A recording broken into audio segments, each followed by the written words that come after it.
দেখো বন্ধুরা, তোমাদেরকে তো আগেই বলেছিলাম যে আমি এখানে কাকার বিয়ের উদ্দেশ্যে বাড়ি এসেছি। তো দেখো কালকে কাকার বিয়ে আর আজকে দেখো কত শপিং করেছি। তো এখানে বাড়ির যত মানে মেম্বার আছে সবার জন্য শপিং করেছি। যেরকম আমার বাবা, মা, দাদা, এদিকে আমার বাবু তার বাবার মানে আমার বাবুর বাবারও শপিং করেছি। আর তোমরা বলতে পারো যে সবার শপিং করেছি, কিন্তু আমার মার কেন শপিং করিনি। তো আসলে তোমাদেরকে দেখাই কার জন্য কি কি শপিং করেছি। তো কালকে একটা ইনভিটেশন আছে, এখানে পাশের বাড়ি একটা বুনুর জন্মদিন, সেই কারণে বুনুর জন্য একটা জামা নিয়ে এসেছি। দেখো এই যে, দেখেছো কত সুন্দর হয়েছে জামাটা। জামাটা কেমন হয়েছে জানিও তোমরা। এই যে কিনেছি ওই বুনুর জন্মদিনে দেবো এই গিফটটা। আর এই যে দেখো, এটা আমার প্রিয়মের জামা। কেমন হয়েছে দেখো, প্রিয়ম পড়বে বিয়েতে। প্রিয়মের একটা নয় তো আরেকটা আছে। প্রিয়মের আরেকটাও আছে। এটা একটা সিঙ্গেল টি-শার্ট কিনেছি প্রিয়মের জন্য, সুতির কটনের, যাতে এটা খুব ভালো হয়েছে। আরেকবার দেখো, খুব ভালো হয়েছে। এটা খুব সুন্দর কোয়ালিটি, দেখো কটন, একদম পুরো পিওর কটন। আর এই যে এইটা হলো প্রিয়মের বাবার। প্রিয়মের বাবা কিনতে চায় না কোনো কিছু, এই যে প্রিয়মের বাবাকে জোর করে কিনিয়েছি এটা আমি। আর কি আছে দেখি, এই যে এটা হলো প্রিয়মের দাদুর। দেখো প্রিয়মের দাদুর পাঞ্জাবি কিনেছি।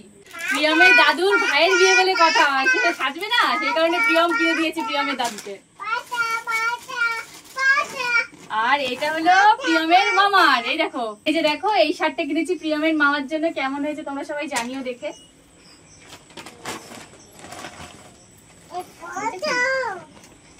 আরে বাবুর আরেকটা জামা আছে, সেটা বার করো। ও এই যে হ্যাঁ, মেন জামাটা। এই যে আমার প্রিয়মের জামা। ওই যে প্যান্টটা পরে গেল, একদম কোট। দুদিন দুটো পড়বে তাই না? একটা বিয়ের দিন, একটা সেটা বলে দাও। একটা বিয়ের দিন, একটা বউ ভাতের দিন। এটা একটা গেঞ্জি কিনে দিয়েছি প্রিয়মের বাবার জন্য, নিজের জন্য তো কোনো কিছু কিনবে না কোনোদিনও। এই যে আরেকটা গেঞ্জি কিনে দিয়েছি। আর এই যে প্রিয়মের দাদুকে একেবারে জামাই তৈরি করবে নাকি? প্রিয়মের দাদুকে একদম ফিটফাট করে দিয়েছে প্রিয়ম। এই যে প্রিয়মের দাদুর জন্য দেখো প্রিয়ম জুতো কিনে নিয়ে এসেছে। কেমন লাগছে জানিয়ে তোমরা সবাই, জিনিসগুলো কিরকম হয়েছে। তো এখানে যেন তোমরা বলতেই পারো যে এখানে সবকিছু মানে আমাদের জিনিসগুলো নেই কেন, আমার বা মায়ের জিনিস কেন নেই। কারণ একটা কথা কি বলতো, যে বাড়ির সবাইকে মানে পুরুষ মানুষ যারা আছে বাড়ির, তারা সবাই চেষ্টা করে যে বাড়ির যতগুলো মহিলা আছে, বাচ্চা কাচ্চা আছে, তাদের সবার শখ পূরণ করতে, কিন্তু তাদের শখ পূরণ করার তারা চেষ্টাও করে না, তারা কিনতে চায় না। সেই কারণে ভাবলাম কি আমাদের তো আছে, অনেক আছে, কালকে পড়ার মতো কি আর আমাদের অনেক রকমের জিনিস আছে, কিন্তু তাদের কাছে কোনো কিছু নেই, সব গনা বাঁধা। সেই কারণে আমি জোর করে সব কিনে নিয়ে এসেছি। ও আরেকটা জিনিস আসছে তো, ওইটা দেখো। আর এই যে এটা আমি অফারে পেয়েছি, কারণ এটার দাম ছিল 500 টাকা, কিন্তু এটা অফারে দিয়ে নিয়েছি 300 টাকায়। খুব সুন্দর ডবল বেডের বেডশিট। এই দেখো। তো এই ছিল আজকে আমার মার্কেটিং। আর আমাদের সবকিছু কেনা আছে, আমাদের আর কিছু করতে হয়নি, কিনতে হয়নি।